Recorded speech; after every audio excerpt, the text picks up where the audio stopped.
Bom, vamos começar a primeira parte daqui da nossa videoaula, começando a modelagem aí da nossa viga plana, tá? Viga biapoiada. Como vocês podem ver aí no material disponível aí no Blackboard, a gente vai ter essa aqui, aula 1, tem o passo a passo todo da modelagem aí da viga biapoiada, e essa aqui vai ser a nossa viga de modelagem, tá? É uma viga biapoiada de 5 metros de comprimento, tá? Subdividida em duas partes aí com uma carga concentrada no meio.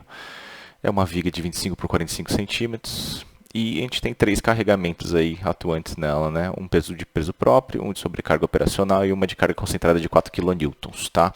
Essa carga concentrada de 4 kN seria basicamente a reação de uma viga apoiando sobre ela aí, tá? Então, para a modelagem dessa viga biapoiada aqui que a gente tem, como exemplo, eu vou começar aqui modelando no strap. E para isso, primeiro a gente tem que mudar nossa pasta de trabalho, tá? Essa pasta de trabalho que aparece aqui é uma pasta de trabalho padrão do strap, certo? Então a gente vai vir aqui nessa pasta de trabalho, nessa pasta amarelinha e vamos mudar de diretório de trabalho aqui. Então eu vou dar um procurar aqui e vou mudar para minha pasta que eu já criei aqui, uma pasta chamada documentos IMB. E eu tenho essa pasta aqui, modelos. Dentro dessa pasta IMB, eu criei essa pasta modelos porque quando o strap a gente cria um modelo, ele cria vários arquivos, né? Ele cria um arquivo para carregamento, um para geometria, um arquivo para as combinações que a gente vai fazer futuramente, que eu vou mostrar aqui, né?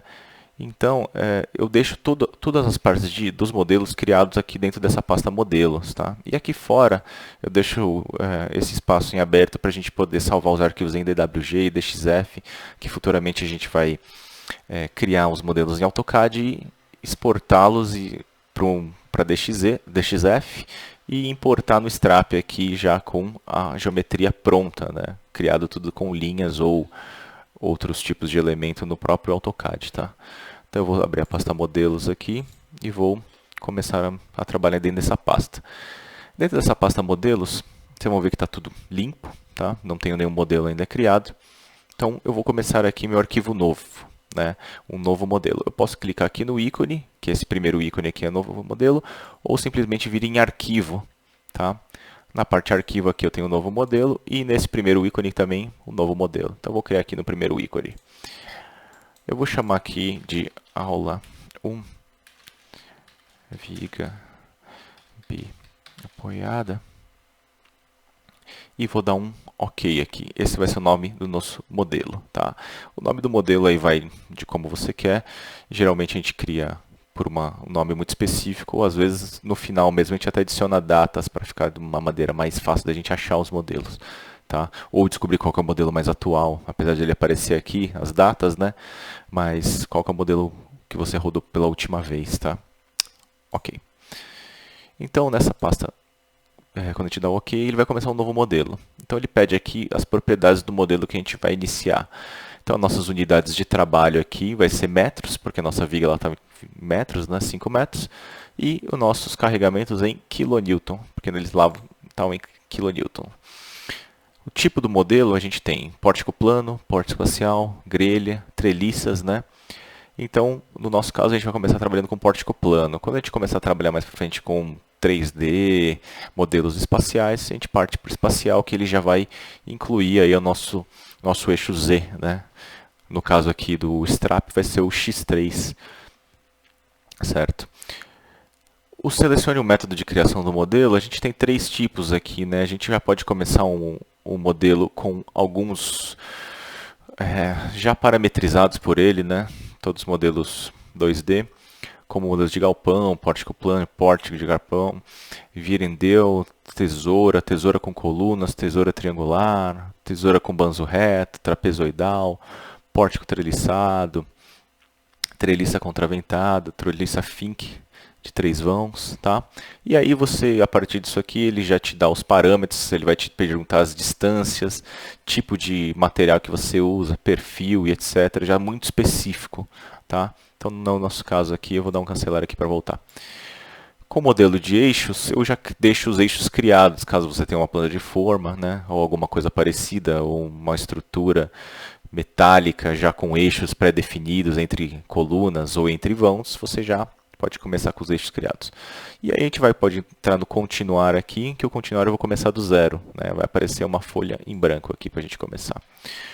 Então, certo. Aqui na nossa parte, vocês vão ver que a gente tem sempre que seguir um passo a passo aqui, né?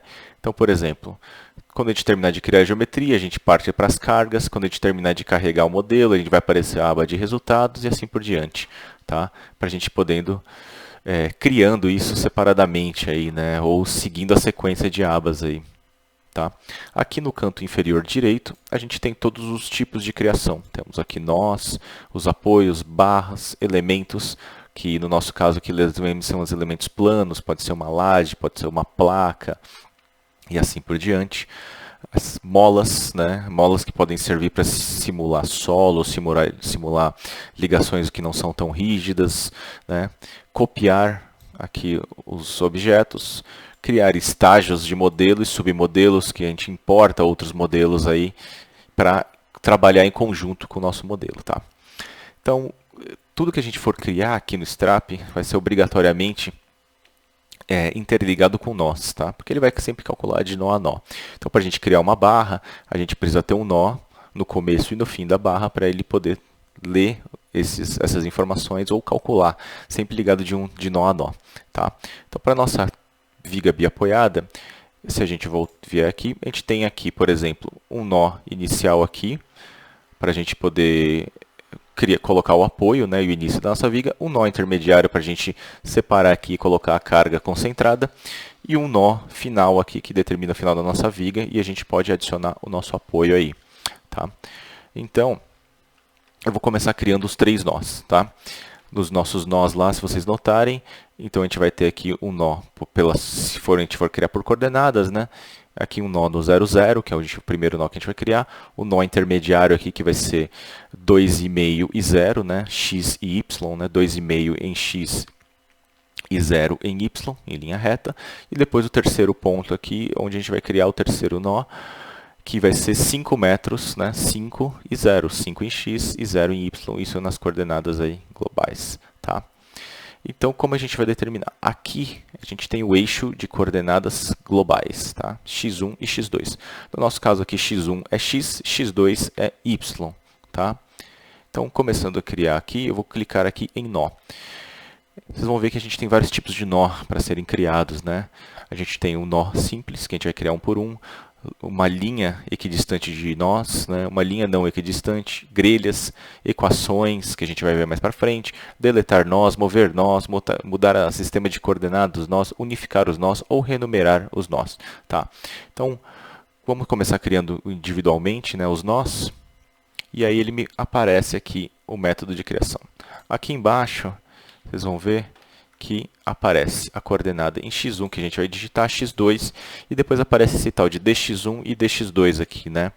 Esse dx1 e dx2 são as coordenadas relativas aos nós das coordenadas globais aqui, x1 que seria x e x2 que seria y, tá? Então a gente vai começar criando o nosso primeiro nó aqui do 0, 0, sempre eu seleciono aqui e dou Enter, tá? 0, Enter, 0, Enter, né? Vocês podem notar aqui que os nossos nós de coordenada relativa, como a gente não tem nenhum nó criado ainda, a coordenada relativa ao nó anterior é 0, porque não tem nenhum nó, tá? E isso vai se alterar a partir do momento que a gente criar o primeiro nó, tá? Então eu vou dar Enter aqui e ele cria o meu primeiro nó aqui, tá? Da primeira viga. Depois, o meu segundo ponto seria a coordenada, aqui no caso 2,5, 2,5 e 0, tá? Então, se você notar aqui, ó, ele vai falar assim, ó, meu segundo nó é na coordenada 2,5 em x1, 0 em x2, a distância relativa ao ponto anterior é 2,5 também, 2,5 metros. E a distância relativa em x2 e y é 0, porque linha reta, tá? Então, Enter, Enter, Enter, criei meu segundo nó. Tá? O meu terceiro nó seria na coordenada 5, 0. Então, automaticamente ele preenche aqui, ó. A distância relativa ao meu ponto anterior é 2,5 metros. E a minha coordenada global aqui é 5 metros, tá? E o número do meu nó é 3, certo? Então, Enter, Enter, Enter, e criou o meu terceiro nó, tá?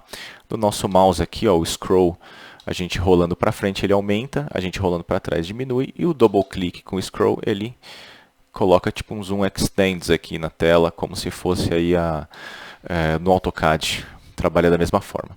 Para a gente sair do comando, eu vou dar um botão direito aqui e finalizar o meu comando, certo? Com os 3 pontos criados, a gente já pode começar a criar a barra, que teoricamente seria aí da nossa viga, tá? Que simula a nossa viga. Então eu vou vir aqui na parte lateral direita aqui, barras, e vou vir aqui no menu barras e vou dar um definir aqui, né, para eu começar uma nova barra. Do mesmo jeito que o nó, a gente tem várias opções de criação aqui, né, definir barras normais, grelha de barras, braços, pilares, deletar barras, propriedades, que é o que a gente vai fazer agora, offset, que a gente vai ver depois também, vínculos de barras, quebrar as barras, renumerar as barras e mudar os eixos locais das barras, tá? Os eixos locais, aquilo que eu comentei em aula, que todas as nossas barras são vetoriais, então elas têm direção, sempre direção e sentido, né? Então as barras, além da coordenada global que a gente tem aqui, as barras têm uma coordenada local, tá? Por isso que tem esse negócio de eixos locais. Caso a gente tenha criado a barra aí de uma forma errada, a gente pode vir e alterar aqui o eixo local da barra. Então eu vou aqui definir uma nova barra, mas antes, para a barra já vir com a propriedade correta que eu quero fazer, eu vou criar a propriedade da minha barra aqui, tá? Se a gente recordar aqui, a propriedade da nossa barra é 25 por 45 centímetros. Então, eu vou vir aqui em definir revisar, né? Clico aqui no número 1 e vou em definir revisar. Na criação de materiais aqui, vocês vão ver que eu tenho vários tipos de material. Desde entrar com a minha área, inércia e tipo de material para um material genérico, não importando aí ou não tendo nada tabelado ou pré-definido pelo programa, né? Ou entrando com, por exemplo, tabela de perfis, que eu tenho um monte de tipo de perfil aqui, viga soldada, coluna e viga soldada, coluna soldada, WHP, né? Meio W, né? E depois eu tenho aqui a dimensão, né? Eu dou as duas dimensões aí no caso, né? Então eu tenho vários tipos também de forma, né? Forma retangular, circular vazada, digamos aqui um U, L, forma um I, uma retangular vazada, uma T, circular cheia, retangular vazada de paredes aqui, né, de espessura diferente e uma seção caixão. Tá? No nosso caso aqui, a nossa viga vai ser uma seção retangular quadrada. Tá? Meu material é um CA25, conforme o slide aí, e a nossa viga vai ser de 25 por 45 centímetros de altura. Essa vai ser a nossa primeira propriedade. Então, vamos ver que tem uma unidade aqui, centímetros, tá? Essa unidade de centímetros serve só para a gente definir o tamanho aqui, não tem nada a ver com aquela unidade de modelagem, tá? Então, vocês podem deixar centímetros aí e vamos manter assim. Essa direção do eixo de maior inércia, no caso aqui a nossa viga está correta, né? Ela seria de pé, mas caso você queira que o eixo de maior inércia seja teoricamente aqui para a gente deitado, né? A gente alteraria aí ele. Tá? Então a nossa viga está de pé, eu vou dar um OK. Então essa é a nossa primeira propriedade. Como só temos essa, eu vou já deixar criado e vou dar um fechar aqui. Tá? Agora a gente pode vir e definir a nossa barra aqui. Definindo a nossa barra, notem que aqui ele já começa aparecendo, né, o nó que você está selecionando, o número da barra que ele está criando e a propriedade da barra que você vai criar. Caso você tenha várias propriedades, a gente pode vir aqui e selecionar uma propriedade diferente. Como a gente só tem uma propriedade, vamos manter na 1 aí. Tá? Então eu vou clicar aqui no meu primeiro ponto e clicar no último, certo? Criei a minha barra. Vou dar um botão direito aqui e um finalizar. Tá? Então, minha barra é criada. Como eu verifico a propriedade dele, né? Então, se eu vier aqui em visualizar, eu tenho aqui em visualizar N tipos de opções. Visualizar o número dos nós, das barras, dos elementos, propriedades e etc. Né? No nosso caso aqui, eu quero visualizar o número das propriedades. Tá vendo? Ó? Propriedade 1, que condiz com a propriedade da nossa barra aqui, ó, propriedade 1. Tá? Então, eu vou só tirar aqui o número dos nós e vou mostrar o número de propriedades. Tendo a propriedade feita, tendo a barra criada, tá? Eu vou vir aqui e vou definir os apoios, tá? No nosso caso aqui, a gente tem um apoio fixo e um apoio móvel, tá? No Strap, a definição de apoios está no slide aí. Se vocês seguirem o slide, a gente vai ter esta definição aqui de apoios, tá? Então, a nossa convenção no Strap é assim. O apoio engastado no Strap é esse simbolinho aqui, né, que parece o fixo nosso, né? O nosso apoio fixo, ele parece esse do apoio móvel aqui, né? E o apoio móvel, ele é esse triangulinho aqui, envolto de uma caixa retangular, que indica aqui, no caso aqui, qual o eixo que está restringido, né? No caso desse símbolo aqui, é o eixo x2 que ele está restringido, então ele não pode se movimentar no eixo x2, tá? Então, voltando aqui no nosso modelo, eu vou definir nosso apoio. Então, o nosso primeiro aqui vai ser um apoio articulado, tá? Que ele chama de articulado, o nosso é o fixo. E eu tenho o método de seleção, individual, janela, polígono, por níveis, todos os nós, tá? No nosso caso aqui, eu vou selecionar individual, eu vou clicar no primeiro ponto aqui e ele vai criar aqui meu apoio fixo.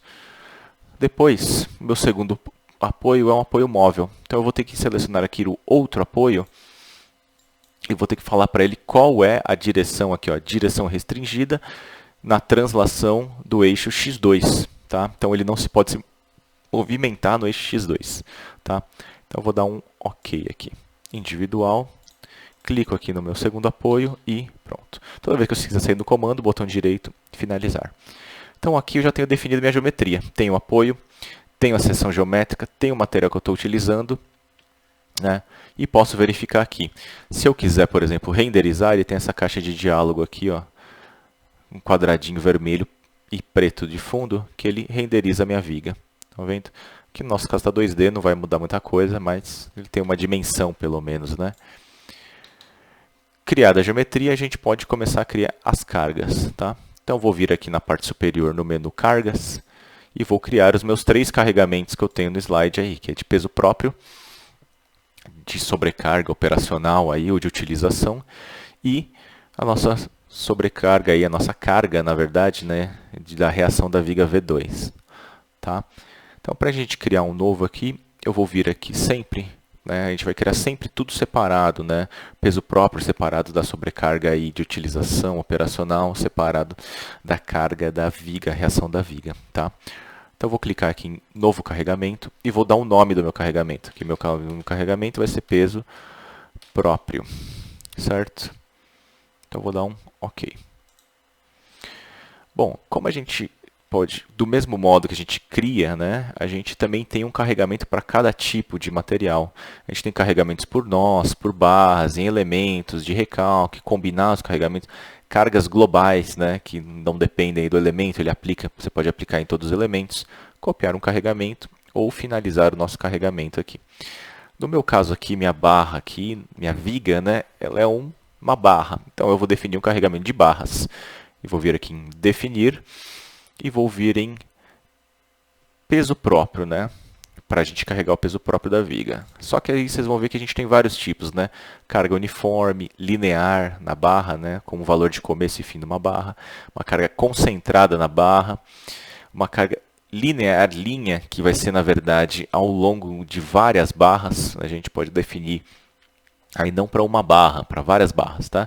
Cargas de temperatura, de peso próprio aqui que eu já comentei, de pré-tensionamento, de alongamento e cargas de superfície, tá? No nosso caso aqui vai ser um peso próprio. Vou clicar aqui em peso próprio e ele vai me pedir qual o tipo de seleção. Posso selecionar individualmente as 2 barras que eu tenho aqui, posso selecionar por janela, por polígono, ou, no caso aqui, todas as barras, né? Eu quero botar peso próprio para todas as barras. Então, vou clicar em todas as barras e ele me pergunta, seu peso próprio aqui é na direção x2 e qual é o fator que você vai aplicar. O fator é basicamente manter aí, né, o peso específico do material que você já pré-selecionou. A gente já pré-selecionou o concreto C25 com peso específico de 25 kN por metro cúbico, né? E ele só pergunta a direção, se é para baixo, menos, né, ou para cima, né? Tudo vetorial. Então, no nosso caso aqui é para baixo mesmo. E vou dar um OK. Então, ele carregou a minha viga, só vou tirar aqui o número das propriedades para não confundir com o número aqui do carregamento. Então ele carregou minha viga, 2,81. Se vocês olharem no slide, né, o número correto seria 2,8125. Ele dá uma arredondada aqui, mas ele sempre calcula com o número cheio, tá? Eu vou terminando de carregar o peso próprio, eu posso finalizar aqui e partir para o próximo carregamento. Nosso próximo carregamento aqui, que eu chamei de sobrecarga, então eu criei um novo carregamento, cliquei em novo carregamento, dei o nome aqui de sobrecarga e dou um OK. Nossa sobrecarga também é o quê? Uma carga sobre a barra, né? E o que seria a sobrecarga? Seria uma sobrecarga vinda de uma laje, de uma sobrecarga de laje, né? Se a gente relembrar um pouco como vem a sobrecarga, ou uma sobrecarga distribuída ao longo de cima da nossa viga aí, tá, né? É hipotético aí pra gente nesse modelo plano, tá? Então vou vir em barras aqui e vou definir o novo carregamento. Só que a nossa sobrecarga já é uma carga uniforme aí, né? Vou trabalhar com uma carga uniforme, que aí ela é uma carga distribuída uniformemente de 1,5, voltando aqui rapidinho na nossa viga plana, de 1,5 kN por metro linear. Então, vou vir aqui em carga uniforme e aplicar em todas as barras também. Então ele vai me pedir a direção. Então minha direção é x2 mesmo, né? Se você olhar aqui, x2 então seria, nossa sobrecarga é para baixo, então vai ser menos x2, tá? Então eu vou colocar aqui na direção global, seguindo o eixo global. Se você colocar na direção local, ele vai seguir o eixo global da barra, tá? O que é esse eixo local da barra? Esse eixo local depende de como a gente criou. No nosso caso aqui, a gente vai sempre criar da esquerda para a direita e de baixo para cima para a gente manter um padrão aí, tá? Então eu vou colocar aqui no eixo global e vou dar minha carga aqui, menos 1,5 kN por metro linear, tá? Ele vai te dar um preview aqui de como vai ficar a carga e ele pergunta, né, aplicar cargas em barras paralelas no mesmo sentido, aplicar como carga nodal, sem gerar flexão na barra, que não é o nosso caso, a gente quer que gere a flexão normal na barra, né? E aplicar as cargas em barras paralelas, no caso se a gente tivesse várias barras aqui num plano de 3 dimensões aqui no caso, né? Para a gente poder aplicar nas barras de trás, tá? No nosso caso é um pórtico plano, então a gente não vai ter esse problema. Tá? Então eu vou dar um OK aqui. Olha lá, aplicou meu carregamento de 1,5 kN por metro linear aqui, tá? Que se você tiver dúvida do carregamento que você está trabalhando, aqui em cima aparece, tá vendo? Ó, strap, carregamentos, unidade, kN metro, tá? Então se você tiver errado, depois a gente pode consertar, eu já mostro como arruma isso, tá? Então vou dar um finalizar aqui. E por último, a gente vai ter o carregamento da nossa viga V2, apoiando aí, né? Vou chamar de reação da viga V2, tá? Apoiando no meio da nossa viga. E vou dar um OK aqui. Como vocês viram, a gente criou um nó aqui no meio, né? Que na verdade não está aparecendo. Então a gente só vai mostrar ele de novo aqui. Eu vou vir aqui em remover. Remover marca dos nós está habilitado. Então ele tira a marquinha do nó, né? Eu vou habilitar. Então apareceu o nosso nozinho aqui no meio, tá? Eu vou aplicar aqui uma carga diretamente no nó. Como a nossa barra já está conectada nos nós, não vai ter problema. Então, como ele é um nó, eu vou em cargas nodais. E nessas cargas nodais eu vou definir um novo carregamento aqui, tá? E ele vai me dar aqui, ó, Fx1, Fx2 e Mx3, tá? Momento em torno de x3, ou força na direção x1 do eixo, ou força na direção x2 do eixo. No nosso caso aqui é menos 4 kN na direção x2, no meio do vão aqui, né? E vou dar um OK. E vou selecionar individualmente esse nó aqui do meio. Então, clico aqui no nó do meio, botão direito, finalizar. Clico com double clique com o botão do meio aqui com scroll, só para ele dar uma atualizada, você viu que a seta ficou um pouco maior, né? Então, vou dar um finalizar aqui. Para eu conferir todos os carregamentos que eu criei, eu posso clicar em editar aqui, ó. E aparece peso próprio, sobrecarga, reação da viga, tá?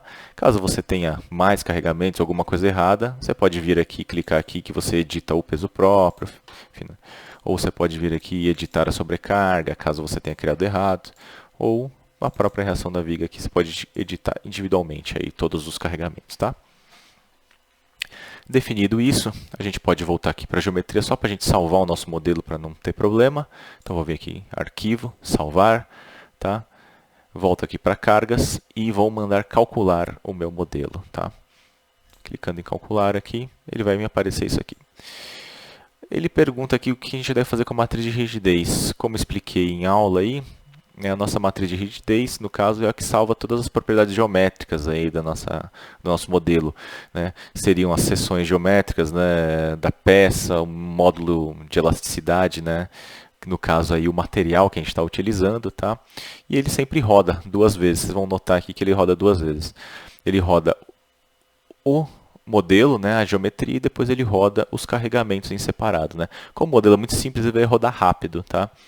Então, não vou salvar a matriz de rigidez, porque é um modelo simples, e vou deixar no método normal de cálculo. A matriz de rigidez aqui, que geralmente a gente salva, quando a gente tem modelos muito complexos, com muitos nós, modelos tridimensionais, né, que você, por exemplo, não vai fazer nenhuma alteração na geometria, e aí você quer salvar a geometria para adicionar novos carregamentos. Então ele roda a matriz de rigidez, no caso a geometria, deixa salvo, e se você adicionar um carregamento, ele roda os carregamentos individualmente, sem precisar rodar a geometria novamente. Tá? Então vou mandar calcular aqui, ele rodou ali a minha geometria, agora rodou os carregamentos e já veio para o meu modelo já rodado aqui. Tá? Se vocês notarem aí no nosso slide, então, como explicado em aula também, né, a gente tem aí os três carregamentos calculados. Agora a gente precisa combinar esses carregamentos aí, tá? Vamos só enxergar aqui primeiro os carregamentos individualmente, tá? Na tela, o de peso próprio, né? Então, aqui no canto superior, a gente vai vir em gráficos, né? E aqui a gente tem gráficos na tela, imprimir gráficos, resultados em tabelas, imprimir as tabelas, né?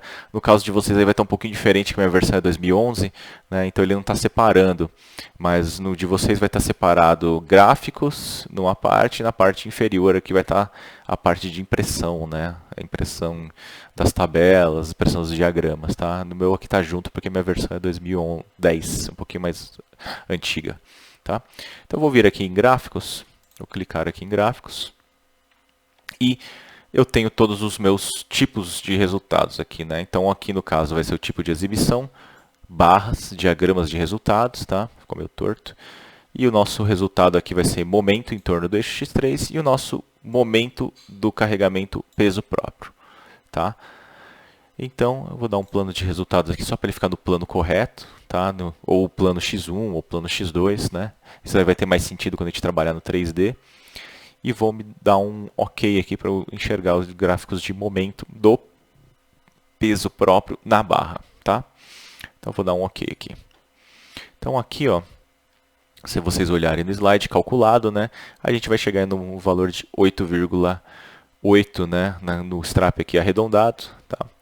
De momento para peso próprio. Aqui embaixo, vocês vão ver que aparece aqui, ó, carregamento peso próprio, tipo momento, e exibir aqui, ó, maior do que 50% do máximo. O que é esse exibir maior do que 50% do máximo? Ele está falando assim, ó, exibir todos os resultados baseados no valor máximo, né? Todos que forem maior do que 50% do valor máximo, tá? Na cortante a gente vai enxergar isso melhor, tá? Então, momento, peso próprio. Aqui a gente pode selecionar carregamento, envoltória dos carregamentos aqui no caso, e a gente pode passar para os próximos aqui. Então vou colocar aqui, ó, próximo. Então esse é o de sobrecarga, 4.7. Reação da viga, 5, tá?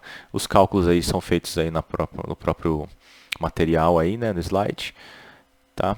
E aí vamos aqui olhar os tipos que a gente tem. V2, então cortante, tá? Cortante V2 da reação da viga, do peso próprio, da sobrecarga, né? Então você vê que ele vai te mostrar o resultado individualmente por sobrecarga. Mas não é isso que a gente quer. A gente quer, no caso, né, a gente quer aí, por exemplo, para dimensionar a nossa viga, o nosso momento máximo, né, para os valores de peso próprio mais a sobrecarga, mais ainda somado aí com a reação da viga, tá? Então, para isso a gente precisa combinar os nossos carregamentos, tá? Então, eu vou vir em combinações, tá? Nas minhas combinações aqui, eu tenho aqui como definir novas combinações, criar grupos, criar uma biblioteca de combinações, né? Lista de combinações, e aqui do mesmo jeito vocês vão ver que está um pouquinho diferente de vocês, mas o meu não está separado aí por grupos, tá? Mas, no nosso caso aqui, a gente vai trabalhar com definir, vamos definir uma nova combinação, tá? Como a gente vai combinar isso. Então, voltando aqui para a nossa apostila, lá mais para frente, a gente vai ter os métodos de combinação da norma, tá? Aqui. Como é que a gente vai combinar? Então, os métodos de combinação da norma, a gente vai ter aqui uma carga final, né? Não importa aí se é momento, se é cortante, tá? Uma carga final, tendo o quê? Um fator de ponderação aqui de cargas permanentes, né? Mais o valor da carga permanente. Um fator de ponderação de, aqui no caso, retração, né? Ou dilatação do concreto. Um fator de ponderação para as cargas variáveis, né? Que seria aqui o Qzinho.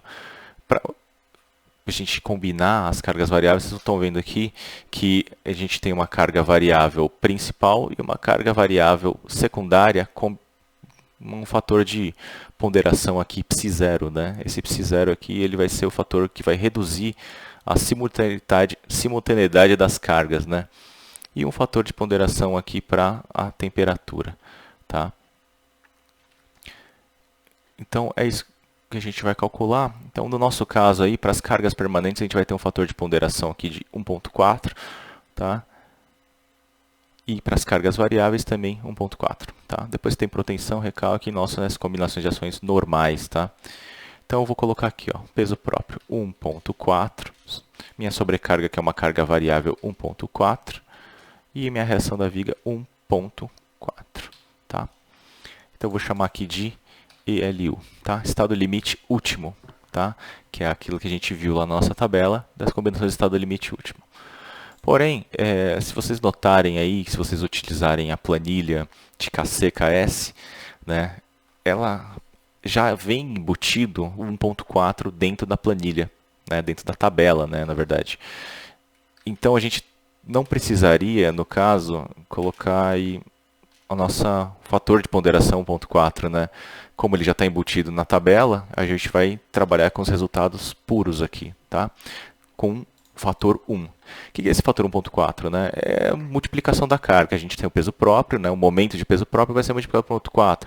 O momento da sobrecarga vai ser multiplicado por 1.4. E a reação da viga vai ser multiplicado por 1.4. E o que ele vai fazer? Vai somar esses três valores aí, para cada tipo de combinação, tá? E aí eu vou dar um OK aqui para as minhas combinações. Nesse caso de KCKS, se a gente for trabalhar aí com a tabela de dimensionamento de KCKS, a gente entra com o valor 1, porque ele já está 1.4 na tabela.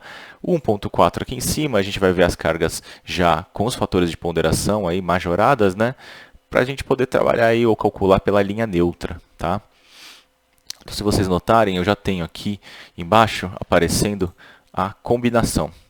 Tá? Agora ele habilitou a combinação. Então, se eu clicar aqui no meu item combinação, ELU, o que ele tem aqui?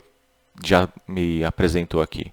Eu tenho aqui o estado limite último, que é aquele fator 1.4, o momento que eu tenho da peça e o momento máximo da nossa viga, que seria basicamente o quê?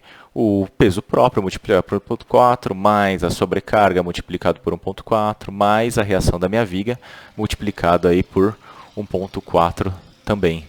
Tá? E aqui embaixo eu vou ter o LU de KCKS, que na verdade é tudo fator 1, né? Então é peso próprio vezes 1, sobrecarga vezes 1 e a reação da minha viga vezes 1. Tá? E aí, baseado nisso, a gente já tem condições aí de a gente poder dimensionar a nossa viga. Ok? Então essa primeira parte a gente fica por aqui. E aí o dimensionamento a gente vai ver nas outras durante a aula, né? E nos próximos slides também. Ok? Obrigado.